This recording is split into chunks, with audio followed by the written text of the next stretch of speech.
Hey, welcome to the RuCap with Alex Ringler. Alex isn't here today because we've been up since Tuesday snorting Midol and watching Sabrina on Netflix. And Chris isn't here today because he's having a dimple implant removed. My name is Stefan. Some of you know me from my work on Weekend Update on Saturday Night Live as a city correspondent. Others know me as a fluffer for the Republican National Convention. Regardless, I'm here to do a good job and stay focused on RuPaul's Drag Race.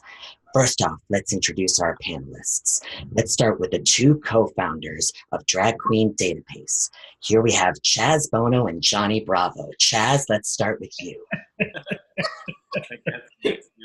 Oh, that's me? Hi, I'm Russ White, co-founder, co-producer of Q Life Magazine, Q Life Media, in the International Drag Queen Database. Hey everyone, my name is Garrett Patiani, calling in from Las Vegas, aka Johnny Bravo. Now tell me, what's Drag Queen Database? Is Drag Queen Database like an app or something? I'm on a new app called Rugburn for people who like to have sex with furries. Is it the same thing? It is. It's for people that want to have sex with drag queens. Excellent. I'm all in. Next up, we have someone who's a big fan of my biological father, Elton John. Please help us welcome Michael Barbieri. Michael, introduce yourself and tell us your favorite hobby. I'm Michael Barbieri, dining and entertainment writer, creator of Dragtastic. And my hobbies, I don't know, going to see drag shows, I suppose. Michael, I understand, and I'm here to help. If you're looking for something fun and a gentle but thorough cavity search, look no further. New York's hottest club is, can I speak to your manager? Located next to a Girl Scout falafel stand in Alphabet City, this erotic punk rock nightmare answers the question, what if every white girl at brunch was somehow more terrible? This place has everything. Scissor, propofol-infused absinthe, carnation instant breakfast, a butch lesbian bouncer who looks like Peter Jackson, and the password is precious. And don't look now, but the dance floor is covered with human hoverboards. It's like that thing where a little person lies face down on a skateboard and scurries across the room while lighting fireworks. Now, up next, we have someone whose last name sounds like an Italian pastry. Please welcome Andrew. Hello, my name is Andrew Lignelli. I am the Director of Development for the Drag Queen Database, and I am calling from Las Vegas, Nevada. Yes. Wonderful. Thank you, Andrew. And up next, back from the dead, is someone who is rumored to be married to R. Kelly. Lucky lady. Please welcome Aaliyah. Hi, everybody. I'm so lucky to have escaped, so thank you. I'm calling from my closet here in Los Angeles, California, and I am a drag queen and fashion designer. Excellent. She looks so pretty in her makeup. She's like a less gay Ryan Seacrest. Thank you. And lastly, we have the guy who sells me my anesthesia. Please welcome Ms. Wilma Chandelier. Wilma, introduce yourself and tell us your favorite hotspot. Yeah, and you owe me money. Hi, it's the dreaded and feared Walter Kurtz coming to you live from Donkey Mere, home of the Chandelier. And that's it. Okay, moving on. Listen, Walter, if you want some twisted fun and the familiar feeling of your uncle's touch, look no further. New York's hottest club is conceived by demented drag queen film star Rita Gayworth. This coked-out gay Candyland will leave an expression on your face, like drinking orange juice after brushing your teeth. This place has everything. Disco lights, the gerbil Richard Gere used, a Filipino woman bussing who looks like James Brown. And after hitting the dance floor, you can enjoy a bounty of snacks like human biscotti. It's that thing where a little person dips their junk in chocolate and you nibble on it while sipping espresso. Now that we have everybody out of the way, Chris wrote down some questions for me while he was having his back waxed. First, what do we think about Evie continuing her fight with Miss Vanjie and calling Precious's mom talentless? Andrew, let's start with you.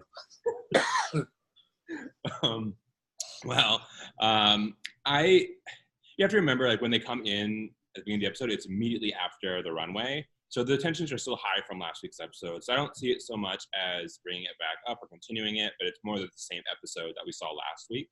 I do appreciate how later in the episode, after she was able to calm down and think about it, Evie was able to apologize to them sincerely, and really kind of try to make amends. Silky didn't want to accept that.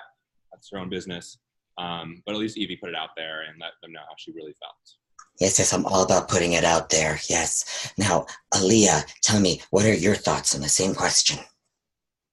I mean, I would agree. I think it's kind of just a continuation of the same fight. I am glad that she kind of made up later in the episode. I would imagine at this point in the competition, though, all the girls are feeling the pressure. So I would imagine, like, nerves and tensions are just running high, kind of across the board anyway. Everyone's scared. Everyone's scared of each other. Everyone's scared of themselves. So I'm all about running high. Yes. Now, next question. What do we think about the mini challenge this week? Wilma, and I'll Venmo you later. Give us your thoughts.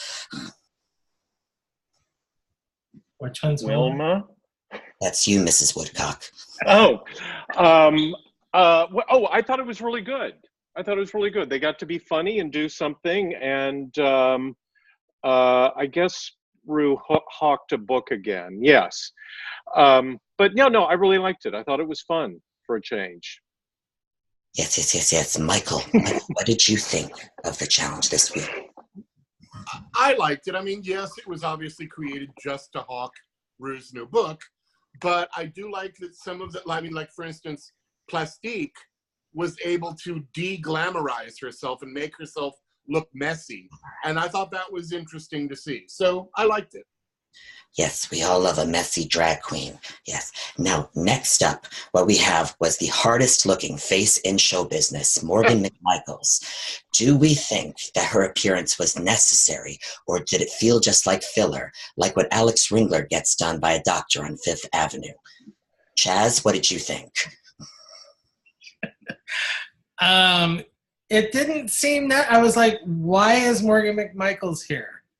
It was an in and an out and a ping pong ball up the butt.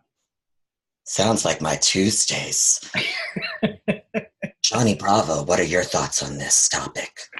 Well, she is one of the hardest working bitches in the business, working every day, I feel like, in LA, and has really jump-started a lot of careers. So I think it's good to see, even if it's a little bit of time, somebody coming back from the past. And they said they were going to be doing a lot of that this season. So Yes. Yeah. Coming on the back. Yes. Now, Aaliyah, what did you think personally of Jinx Monsoon and the advice that she gave to the girls? Do you think that was helpful and a good appearance? Your thoughts? I mean, I don't think it's necessary, but I do, like Garrett just said, I do enjoy seeing like previous girls kind of popping back in onto the show. And I would imagine as a contestant, it honestly would feel really nice and refreshing to see some other girl that's been there and done that, not once but twice, kind of pop back in. Not in Jinx's case, but Morgan's case. So I don't know. To me, I mean, I think it's kind of something that you might need as a contestant, kind of halfway through the competition, to have just those kind of words of encouragement. It's much motivation, pure motivation. Now, I liked having Jinx actually contribute something to the Queens, kind of like Alyssa did last week. But Morgan's was just kind of there. It's like they cut out her advice and then left. Yeah, maybe they did. Listen, it takes a lot of talent to push a ping pong ball out of your punani. So let's not discount Miss Mcmichaels. I'm speaking for a friend. Next up, we have the Snatch Game. What were everybody's favorite and least favorite Snatch Game impressions? Michael Barbieri, let's start with you. Okay, I loved Suga as Charo. She was very, very funny, and she really did. She wasn't exactly like Charo, but she captured Charo. And then, of course, Nina West doing not one but two impressions Bobby Firestein was wonderful. And I love the fact that she did Joanne Worley. I got to meet Joanne Worley a few years ago at the Metropolitan Room here in New York. And She's my mom. Yeah. And she came back a few weeks later and she remembered me, but I didn't realize she was there until I heard her go, Michael Barbieri! I was like, oh my God. Sounds like a very masculine lady. Excellent. Do we think that some of the contestants were mostly just playing themselves, but an exaggerated version, like some people who host panel shows? Andrew, what do you think? I think so. This was probably one of my least favorite Snatch games because I wasn't getting a whole lot from most of the queens. When Silky had T.S. Madison down. And I agree with Michael about Suga doing Charo. But the rest kind of fell flat for me. Yes, thank you for your thoughts, Andrew Ravioli. Now, next, what do we think of the apologies between Evie and Silky and Miss Vanjie? Were they sincere? Tell me, Walter, what do you think? Well, to be perfectly honest, I have no idea because anytime they, at this point in the series, anytime they start talking shit with each other, I ignore it. I have no idea. I have no idea what they were talking about because I don't care. It's also manufactured and it's bullshit. So I don't even pay attention to it. I have no idea what they were talking about. Ask someone else. Don't ask me because I feel the same way Walter does.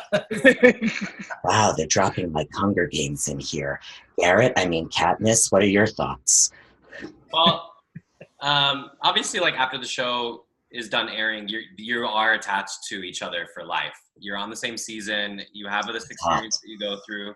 So in a way, you are family. And just like any family members, you fight. So you don't really have a choice to make up. So whether it was sincere or not, it is what it is. You have to do it because you have to be in each other's lives for the rest of time. So I do like, I wish that this show, wasn't trying to be like the Real Housewives with the fighting and the arguing and stuff. I do like a show that's much more based on positivity, good energy, and good vibes. And so I like when that stuff happens. I just wish it wasn't coming from a fight. Well, I don't mind the conflict, and frankly, I don't mind a quote unquote fight every now and then if it's actually real and born out of a true conflict and stuff that's going on, and not all of this produced nonsense. It's just reality TV. Who cares about that? There's a wonderful moment in season 5, in the second Untucked, when Detox gets up and is screaming at Serena Cha-Cha about, I'm over it officially. And that's a great real moment, but it only lasts about 12 seconds. So it's cool. It doesn't drag on through 2 commercials. Yes, so really give me the real stuff. It gets really, really awkward, like giving a reach around when your hand falls asleep. It just gets really uncomfortable. So next we have the performances on the runway. Now, obviously, I think we know who our tops is, and that's me speaking to a panel of bottoms. But what are everybody's opinions? Aaliyah, let's start with you. I really like the runway. I thought a lot of the girls were really good. I've seen actually Brooklyn's reveal done before. I don't know if it was by her, but I do remember seeing a video where some queen came out and had the same kind of cape and the afro pull off. So I'll have to look into that some more.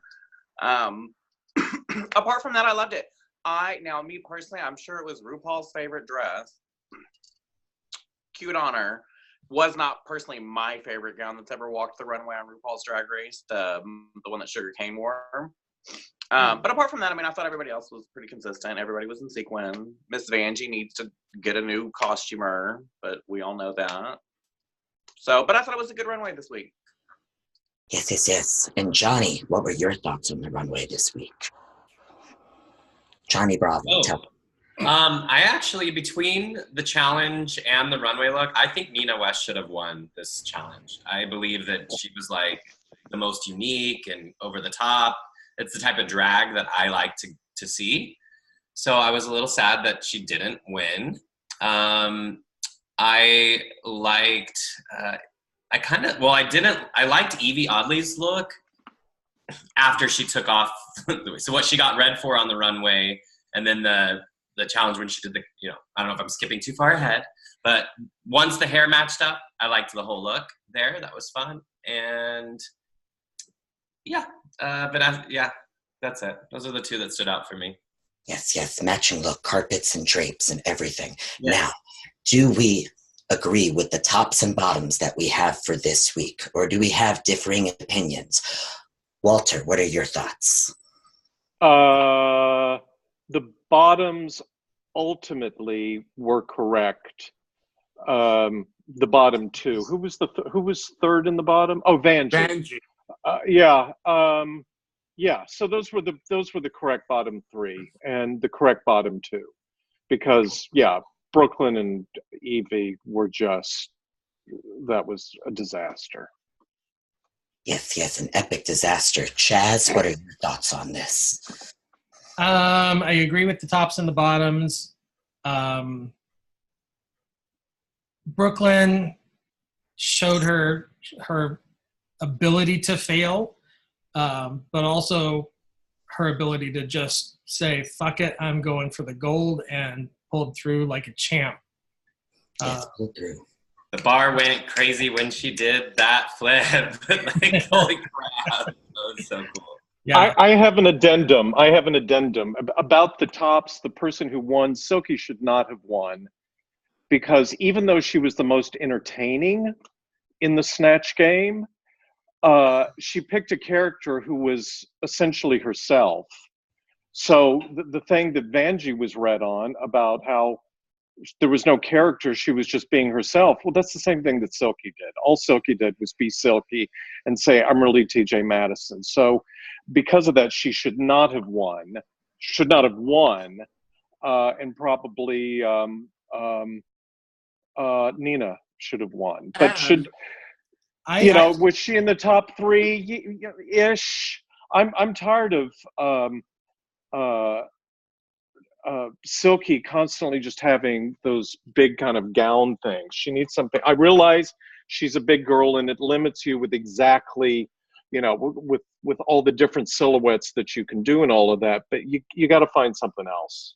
It's the same problem with the Kyria. Kyria just keeps wearing those fucking pageant gowns. This should have been Sugar's week, because Chara was spot on and the gown was just simply elegant. Yeah. Yes. Walter, I have one question. What does addendum mean? Addendum, it is generally a literary term involving something added at the end of a chapter or a book. I have no idea what you just said. Moving on. We've come to the lip sync.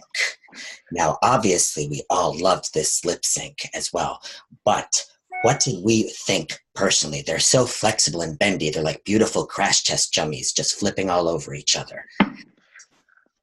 Andrew Pasta Rigoni, what is your opinions on this? Before I talk about the actual lip sync, I was convinced it was going to be the Vanjie Brooklyn lip sync. They were going to pit the two of them against each other, and we were finally going to get to see which one of them came out on top. So I was a little disappointed we didn't get to see that. But it was amazing. I know we criticize them just doing too many flips and death drops all the time, but this is how you do it right. You do it with the words of the song, and you entertain the crowd, and it just makes sense what you're doing. It was pretty obvious before Ru announced that they were both going to be safe, because they were both so good you couldn't pick one. Absolutely. And Aaliyah, as a drag queen, I assume yourself, what did you think of this lip sync as well? I mean, I thought it was cute. They both worked really hard. They both wanted to stay. I don't know. I thought it was entertaining.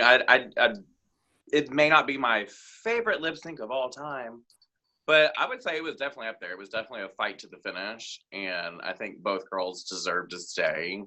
It actually kind of reminded me of that lip sync in, God, what was it, maybe season 5, where both the girls did to Britney Spears' Toxic, and it was like Vivian Panay and some other queen, right? And then Ru was like, neither one of you showed me what it takes to stay. Get the hell out. This was really definition of like what it means to want to stay and show your worth. And so I have to give both the girls obviously like commendable comments for them because they both worked really hard. So I don't remember season 5. I was on Whippets for most of that year. So, the best reveals ever, though, with the cartwheel and I went crazy. Like those were 2 of the best like wig reveals of all time. I loved them. It did become a bit of a gymnastics routine, but they were both so good at the lip sync as well that it didn't bother me at all. I thought it was great. Yeah, no, they were standing on their heads while lip syncing, which, you know, and I've rag on this all the time where it just becomes this gymnastics thing, but it can work if, as Andrew said, if it's done right. And this was absolutely done right. And as far as I'm concerned, it was the best lip sync for your life that's ever been on the show, period. It knocks out the Shut Up and Drive that Alyssa and Tatiana did. I've watched it now 16, 17 times. It doesn't get old. I think that sounds very healthy. Up next, we have the double save. What do we think at this point when it comes to the double save? Is it something that still thrills us, or is it something that we're used to, like when Johnny Depp looks like Osama bin Laden 6 months after a movie? Chaz, what do you think about that? You know, there's still the excitement because it could be a double elimination. It could be a double save. It could be, oh no, they sent the wrong one home. So I think there's still a little bit of that, because we talked last week. It's double elimination week. It's double elimination week. And for it to be double save, now we've got all the conjecture of, okay, well, now there's how many more weeks and we still have 8 days? It's going to go into the fall. Yeah. Season 11, it's going to be one of those season 11 that extends into season 12.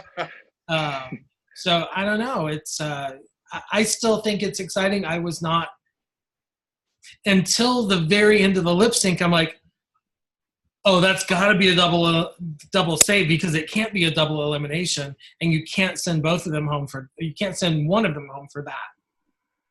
Oh, absolutely. Yeah, what I think is what's happens. I mean, they know how many episodes that they've got to do, and Ru probably figured, you know, at some point I'm going to do a double save because otherwise suddenly they have a whole other episode that they've got to produce and all of that. So it was already in the mix and all of that. But as long as it's worthy, and which is this, who cares? It's the right thing to do for once, Ru.